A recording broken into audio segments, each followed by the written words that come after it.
Hi everyone, thanks for joining me once again for another set of stories. My name's Peter, you're watching Thailand Bound, and I have 4 stories for you today. Right, before I get into the stories, you know how I like to have a little bit of a whinge each week. Not really too much of a whinge, I just want to set the record straight on something. I heard another YouTuber recently, he was doing I won't tell you who he was, but he was doing making a video, and he said you cannot open a bank account on a tourist visa, which is absolute rubbish actually. And I did contact the guy and said, you can actually, it is possible.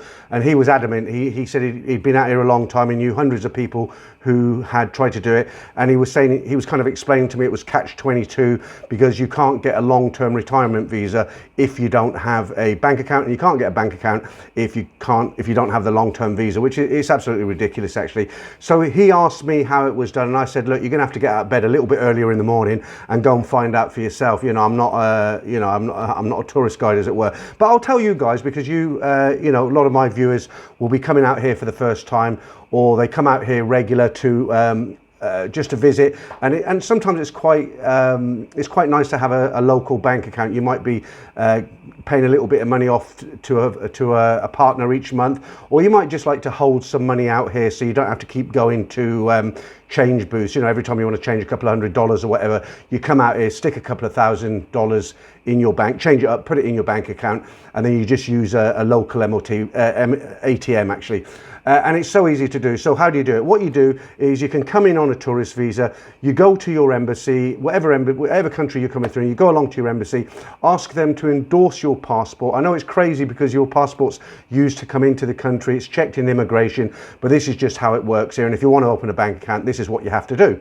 So you go along to your embassy, you ask them to endorse your passport. They'll give you a letter to say it's been endorsed. It'll cost you about £20, 25 US dollars.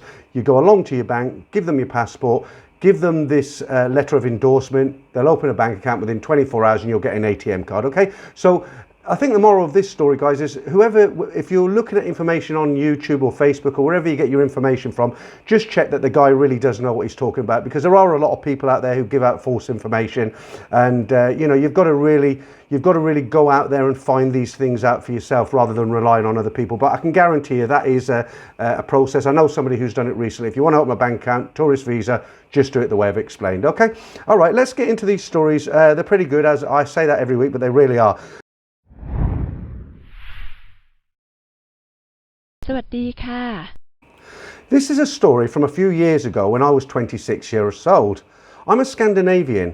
I had decided to go on a kite surfing week-long course about 30 kilometers from Hua Hin in a rural area. This was my first time in Thailand, and from the moment I set foot outside the aircraft, everything was so different from my country. I was very excited to explore Thailand. I arrived at my hotel in the evening, but because of the time difference in Europe, I wasn't keen on sleeping. The hotel had bicycles available for guests, so I took one and I went to explore the area. I was looking for a bar that might be open past midnight. I had Google Maps, the flashlight on my phone, and quite a feminine bicycle with a pretty basket. My phone with the flashlight turned on in the basket. I approached a house, a pack of dogs started chasing me. I wasn't at ease with the dogs to begin with, so this was quite terrifying to me. I rode past the house as fast as I could, with the dogs almost catching up to me. Now, I couldn't turn back, I thought, so I continued on, hoping to find something open. I was cycling on a road that was quite dark, and I was the only person around. Then I arrived at another house and the same thing happened.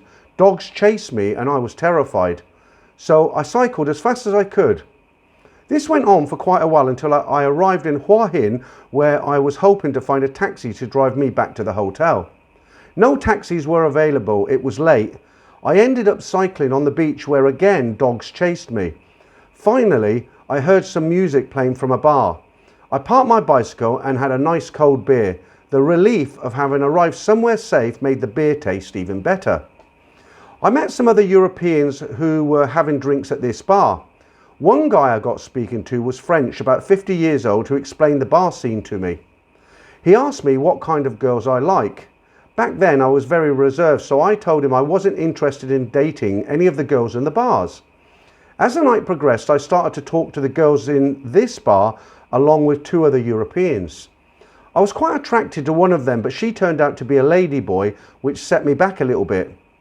I then started talking to a real girl called Marley.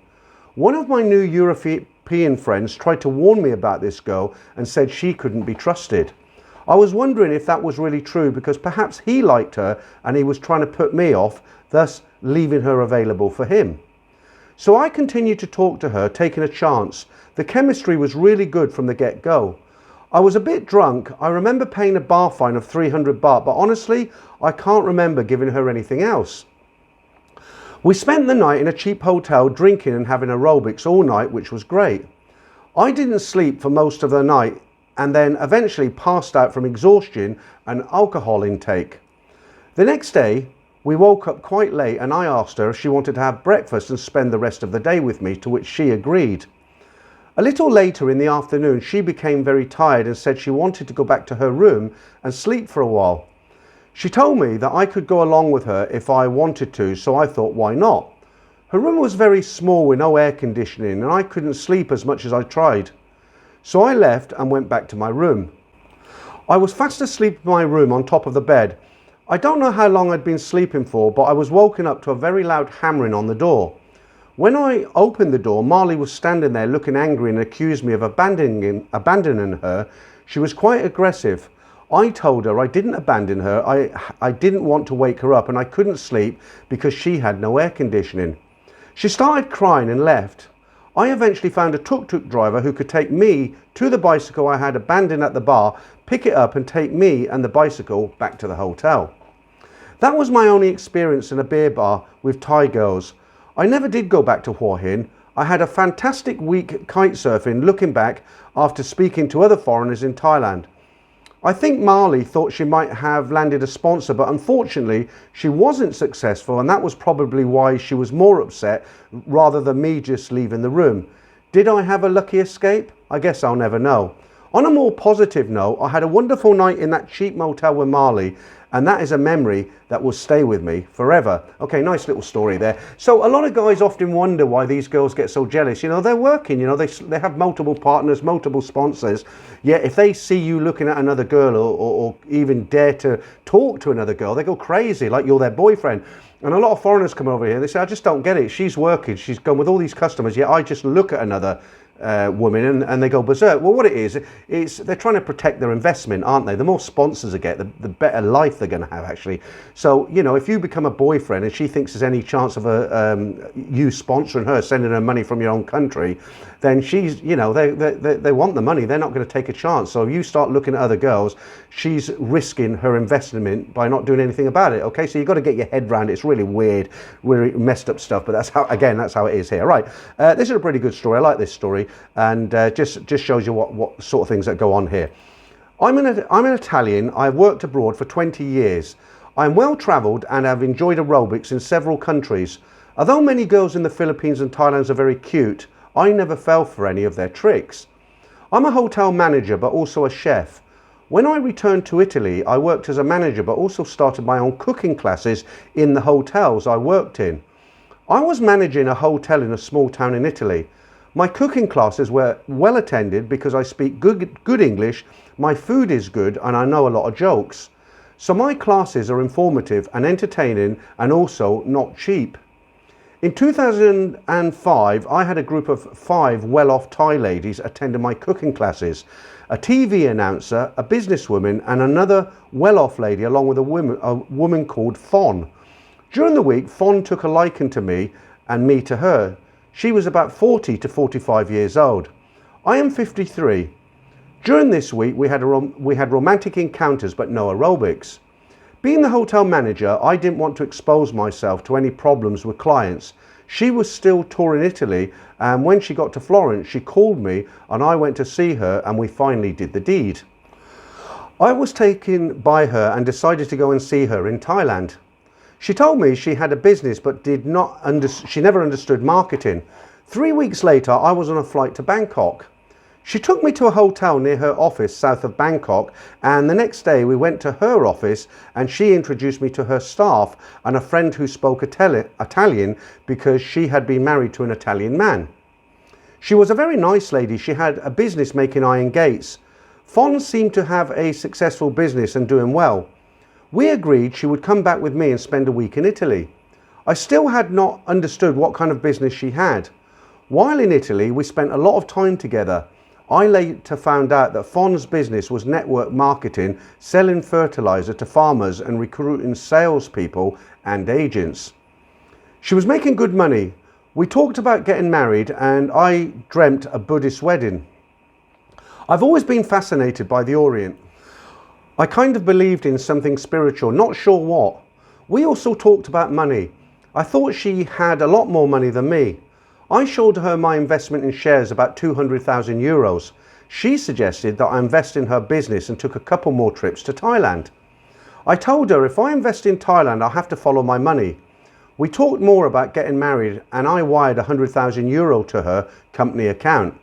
She came back with two friends, a maid to cook the Thai food and the Italian-speaking Thai girl who told me to be careful as she was a bit of a criminal. It seemed like a bit of a joke at the time. I wired the second 100,000 euro. She went out to eat in the harbour while I was working and she came back totally drunk. I found it embarrassing and a little alarming. During the next few trips to Thailand, she told me about phosphate deposits she wanted to develop and needed investors. I had two Australian friends in this business and I arranged for them to come over. She paid the airline tickets and hotel in Bangkok for them, and then she accompanied us with some business partners up a mountain to see where the phosphate was. I thought it was a bit odd that the phosphate we found was on top of the grass and not in the ground. I discussed the matter with my friends and they were a bit wary. Before they invested any money, they wanted to see some drilling done to see exactly where the deposits were. My friends told me to be careful. I had bitten off more than I could chew. I told Fon about the drilling and she was furious. She refused to do any drilling. Obviously, there was no phosphate. There were more distractions and by this time I started to think something was not right. The aerobics were not great anymore. Although she let me sleep in her house, on one visit she was not at the airport to meet me but sent two friends to escort me. I found it very irritating because I did not need bodyguards. The aerobics were not great and lacking in quality. I told her about it and asked if something had changed. We had a big argument and she told me, "Do you want your money back?" At first I said no, I want to stay with you. We had another big argument in her office and I said I want my money back. We drew up a document in English agreeing that she would give me back my 200,000 euro. She signed it and two office workers signed it as a witness. I hired an investigator to find out what she was doing and they told me about her business. It was based on outright lies about her product and perhaps she was not doing that well. They couldn't tell me anything bad about her personally though. I came to the conclusion that I had been swindled out of 1 million baht. The private investigator suggested a lawyer who was familiar with these kinds of problems. I went to see him. He represented many Thai girls and foreigners. I told him my story and he asked me if I ever sent messages or emails saying that the money was a gift or that I was to buy a house for her or something to that effect. I said no, never. It was purely business to buy shares in her business. I told him about the document in English and he said even in English it is valid. He then said we can go to court with this information. I asked her for the return of my money, but there was always some excuse. Weeks passed and she must have thought that she would be able to swindle me without too much hassle as I am not Thai. At this point, I decided to tell the lawyer to write to her, warning her to send the money. He also called her on the mobile to ask her for the return of my money. He must have known which buttons to push because Fon was furious. Who is this guy? He is very bad. Have my competitors put him up to this? I will give you your money back, but I don't want to talk to him again. I thought this lawyer is great. Weeks passed and no money materialized. So I decided to go to the court. If she was furious before, now she was 10 times that. Luckily, I was in Italy. We had proposed a payment plan with installments over a period of 2 to 3 years. I heard from her Italian-speaking friend who said she does not want it to be known that she owes money as she would lose face. Very bad in Thailand. Her business would be destroyed. Court day came and she agreed to the terms in front of the judge. The judge also added 18% interest and signed it off. She took me out, introduced me to her new business associates who must have been fronting the money, and she started paying. Over the period, she gave me all my money back plus interest. I was very lucky. I found a private investigator who took my case to heart and seen that I was a good guy. Anyway, as said, I got my money back. I had started a cooking tour business going to Thailand and visited her as a friend a few times, the last time in 2015. We're on good terms now. Her Italian-speaking friend told me that she was sorry about the way she had treated me. Fon seemed genuinely infatuated with me, but something had changed. Probably she saw my money and she needed it for her business and she got greedy. The moral of the story is, I didn't get swindled by a bar girl for a few thousand baht, but I did by a regular Thai businesswoman for a lot more. Always be on your guard. There is always a scheme made to measure and just for you. And he's absolutely right. I still don't understand why people invest money like that. 200,000 euros, what's that? It's a lot of money, isn't it? Whatever currency you put it in. But, she's got this so-called business and the guy comes along, he puts in 200,000 euros. Okay, he did it in good faith, he trusted her, but with all the stories and things that happen here, and like he quite rightly said, it's not just bar girls who rip people off here. You've got to be so careful. It's hard enough to make money in your own country understanding the language, so to come to a foreign country where you probably don't speak a word of the language and to hand over money, I just think it's too much of a risk. I just don't understand why guys, with everything that's out there on YouTube, why they still do it. Okay, story number 3. Okay, I really like this one. This is one of those stories, at the end, I always say, it's a guy who's looking back on his life and it's one thing that sticks in his mind. Real nice story. It was 1993, me and 6 rugby buddies decided to spend the new year in Amsterdam. We were all 22 or 23 at the time and buzzing with being young and partying in the 1990s. We used to hit the clubs in London each weekend and get up to some crazy stuff. We had a great time in Amsterdam at New Year's. On the flight back, I got chatting with another guy from London and told him I wanted to go travelling and have some great fun. This guy had done lots of travelling. He quickly told me there is only one place on the planet for you guys to travel to, Thailand. Fast forward 3 months, me and one of my rugby buddies are flying to Bangkok. A lot of people told us before we left, you two are going to end up in the Bangkok Hilton, and they weren't talking about the 5-star hotel. We told everyone before we left to have faith. We are just going for a chilled out holiday. Luckily, someone gave us a Lonely Planet book before we left, and we got chatting to some travelling hippie chicks on the flight to Bangkok who told us head to Khao Sun Road and work out a plan. We had 2 nights in Bangkok which were wild. Partying in Bangkok and flying in those tuk-tuks after a serious session was great. We stayed in Khao Sun Road. I would give anything to go back to experience those times. It was strange, I was still young, but as we flew around Bangkok in that tuk-tuk at some crazy speeds while buzzing, I knew these times were extra special, and how right I was. Best time of our lives. I'm sure the tuk-tuk driver gave it some extra speed as they could see we were loving it. We flew into Bangkok with half a suitcase of Moody Levi t-shirts. We quickly sold them on Khao Sun Road, which would pay for some partying. I grew up watching only Fools and Horses and always loved a bit of ducking and diving. With a serious hangover, we entered a travel agent's on Khao Sun Road. Next thing, we had 2 tickets to Koh Phangan. A week later, we are partying in Koh Phangan at a full moon party, which was awesome. Next stop was Koh Samui for some more partying. We stayed at Lamai Beach for a week and met up with a great group of English guys in their late 20s and continued the partying. We had a great time. We then decided to travel to Chawang and stayed in a nice beach bungalow and continued the partying. We were getting to sleep at 8 AM and waking up at 4 to 5 PM. We then decided we needed to chill out for a while and take a break from partying and see some of Thailand. So we decided to travel to Chiang Mai. We stayed in Chiang Mai for a few days and then did a jungle trek. Anyone who did a jungle trek back in the 90s knows they were pretty heavy duty, as you would only get 2 hours sleep. So back in Chiang Mai, after the jungle trek, we sat in a bar to work out our next plan of action over a few beers. Quickly, we established the only way forward was to spend 3 days partying in Bangkok, as we had such a great time. Then back to Chawang and Koh Samui. Fast forward a week and we are back in Chawang. At this stage, we had spent a serious amount of money. We had a few options. 1, change our return flight and fly home earlier. 2.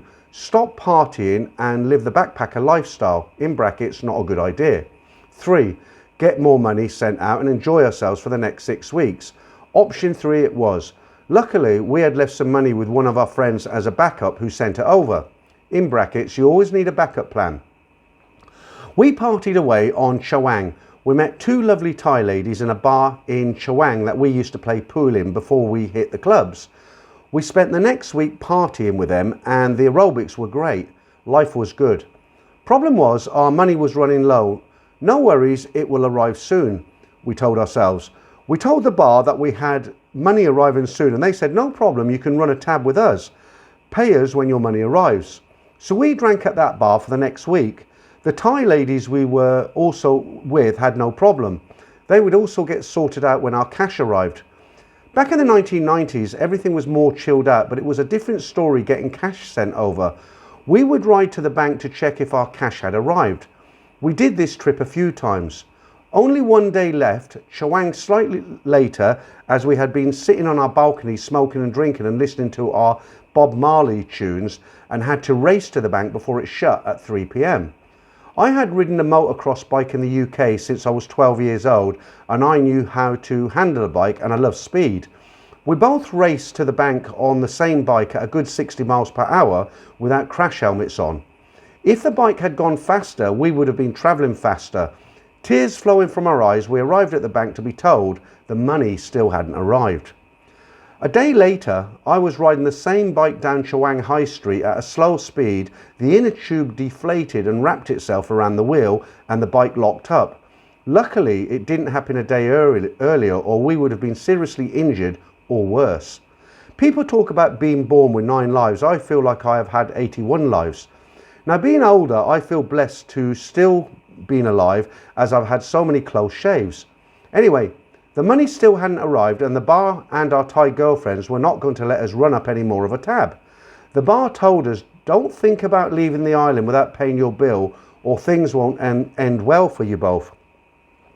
We sat on the balcony of our beach bungalow still listening to our Bob Marley tape to try and work out our next plan.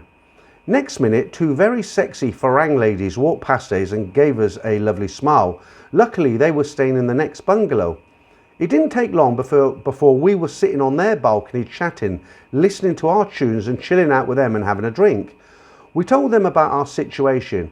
They said, no problem, we can lend you some money for a few days until your cash arrives. I think they just wanted to party with us. They were Italian air hostesses, both in their late 20s and absolutely dead drop gorgeous. They were enjoying a week holiday in Samui. They would be flying back to Bangkok and then doing their next flight with their airline they were working for. After being with many Thai ladies, it was great to spend time with some good-looking Farang ladies. I have to say, I was concerned about spending time with the Italian ladies. I knew the Thai ladies from the pool bar would be seriously pissed off if they knew we were hanging out with some Farang ladies, especially when we had not settled our bar bill. We were discreet and would travel to the clubs in Chaweng separately from them.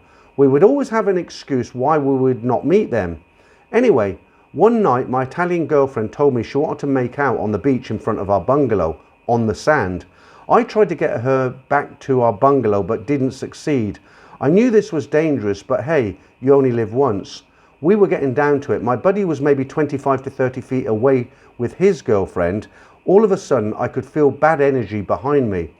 Before I looked around, I knew my Thai girlfriend from the pool bar was standing behind me. I looked around and to no surprise, I had been tracked down. She went absolutely berserk. She was standing there with 4 of her friends from the bar. She had lost face and was mad. After me getting a few slaps and kicks, she stormed off. I was thinking this isn't the end of it.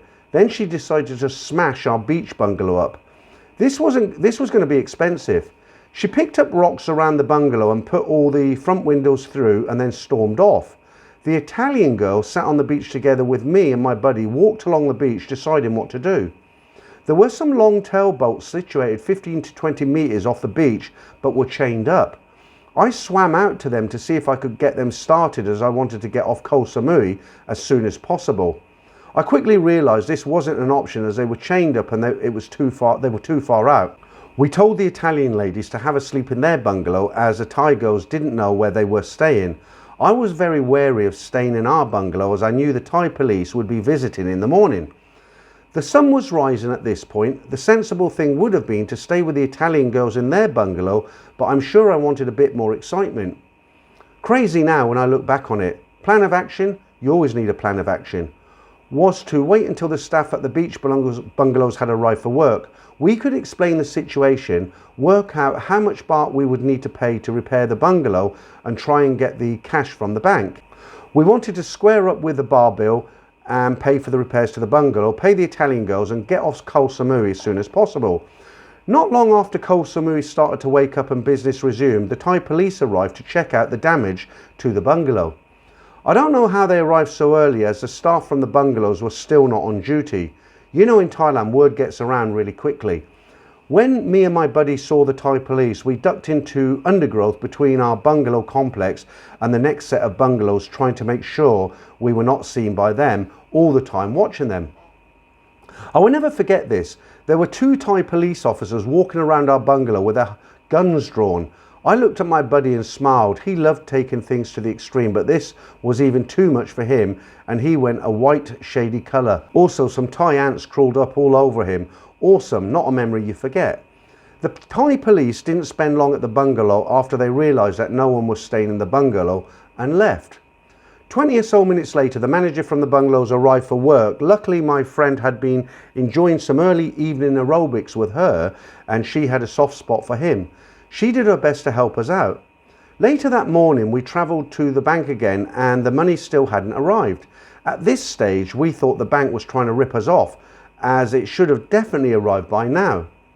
We went back to chat with the Italian girls. They offered to lend us the money to clear the bar bill, pay for our damage to the bungalow and travel back to Bangkok, as they could see the bad situation we were in. We assured them we would pay the money back.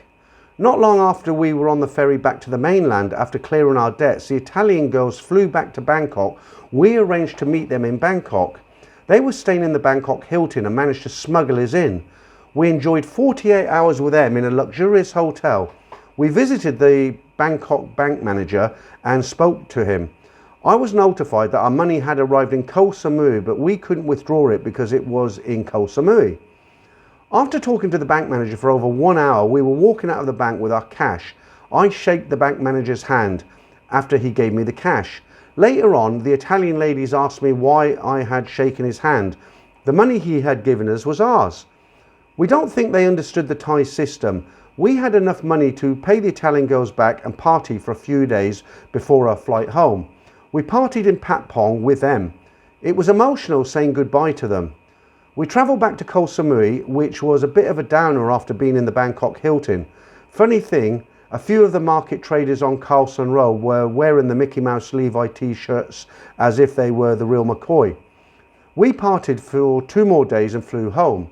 You think after that adventure you would give Koh Samui a miss for a few years, but 12 months later we were back there partying again as if nothing had happened.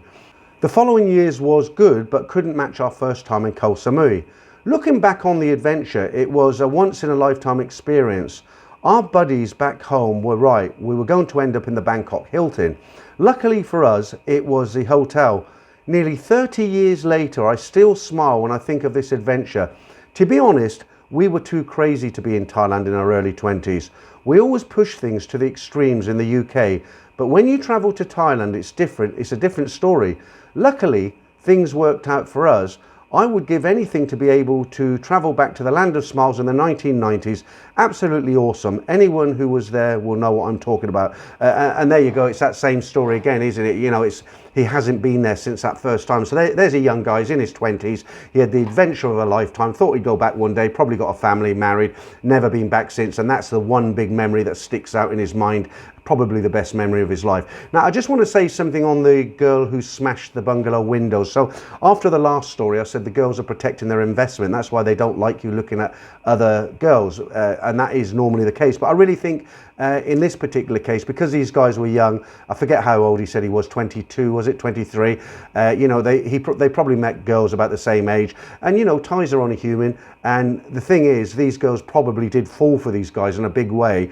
When the girl found out that he was seeing the Italian guy, then obviously it was pure jealousy. And what do you do when you're jealous and you can't have your own way? Normally you lash out, don't you? And that's what she did. She broke the bungalow windows.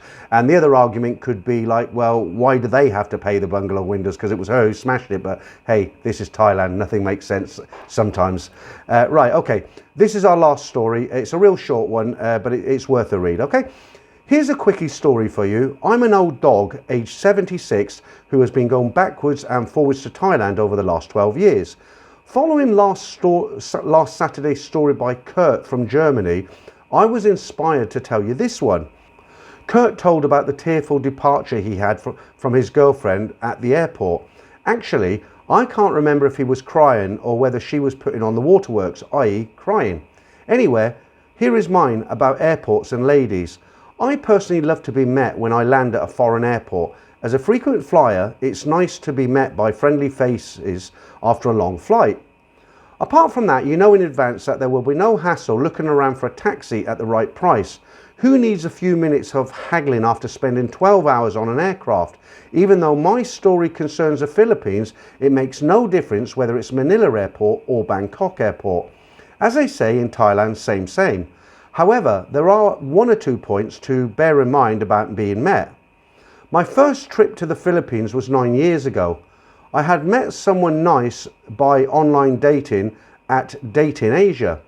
By her photo, she was a very beautiful girl. Her age was right, much younger than me, but mature enough at the age of 37.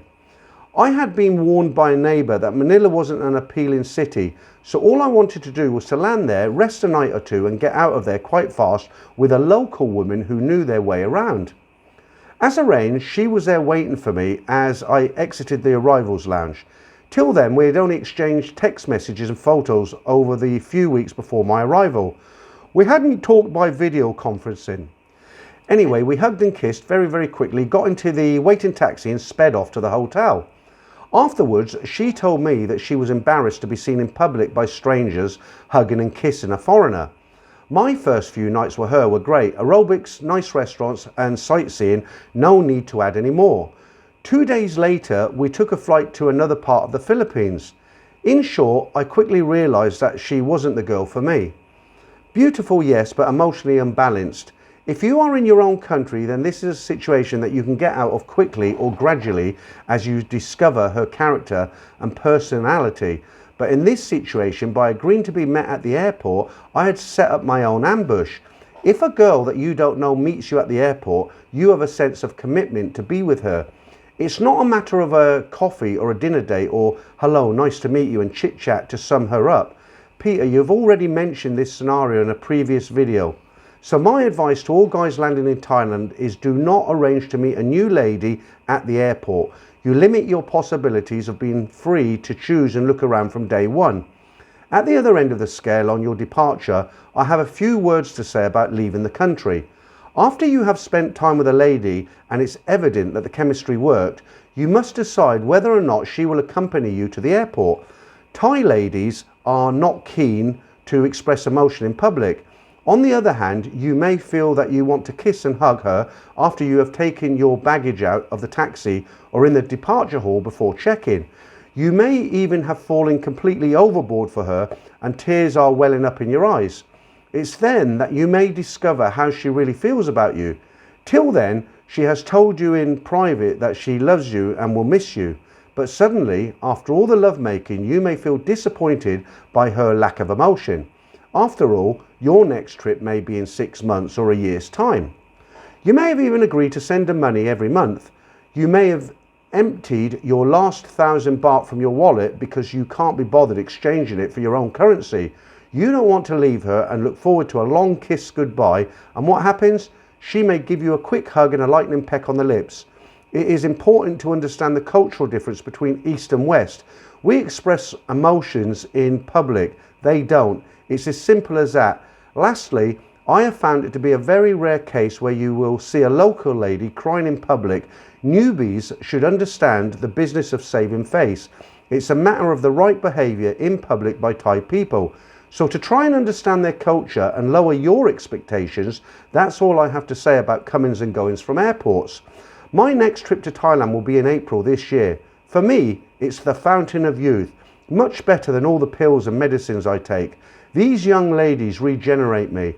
Add to that the calm Buddhist culture, the food, the massages, and the cheap, good quality hotels that I can enjoy as an old man living on his pension. I will keep returning to the land of smiles as long as I am fit and as long as I am healthy. What a great little story. Okay, let's talk a little bit about this hugging and kissing in public. So he's absolutely right. You might be one of these guys who's come for a 2-week holiday, 3-week holiday vacation, and you spend most of your time in Nana Plaza or Soy Cowboy, or you've even spent it in Pattaya, okay?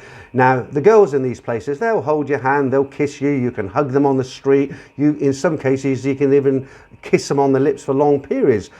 Because they're working girls, they're used to working with foreigners, they don't care what the other Thais think. That's what they do for a living, okay? But generally speaking, Thais do all that sort of thing behind closed doors. Give yourself a little test. Go out to a shopping mall, walk around and just watch the Thai couples, young and old. You tell me, if you ever meet me, how many you see holding hands or kissing. You won't see any.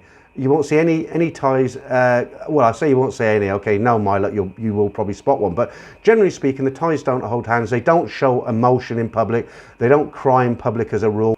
As I've already said, if you're making your decisions based on your 3 weeks in Pattaya or your 2 weeks going to Nana Plaza every night, that is not the Thai culture, okay? They are completely different. Their attitude is completely different with foreigners, okay? So it is good to know when you're at an airport with a girl and you're saying goodbye, if you get a quiet little corner and there's nobody around, you can chance your arm. But generally speaking, you won't see Thai couples kissing in the street, holding hands, getting emotional, because they just don't do it. It's done behind closed doors, all right? So now that you understand that, you're not going to, like this guy says, you're not going to get upset if your girlfriend doesn't hug you at the airport. Right, once again, guys, thanks for listening to me. There were 4 great stories. There'll be more next Saturday. And until then, nothing more to say. Thanks again. Catch up with you all soon.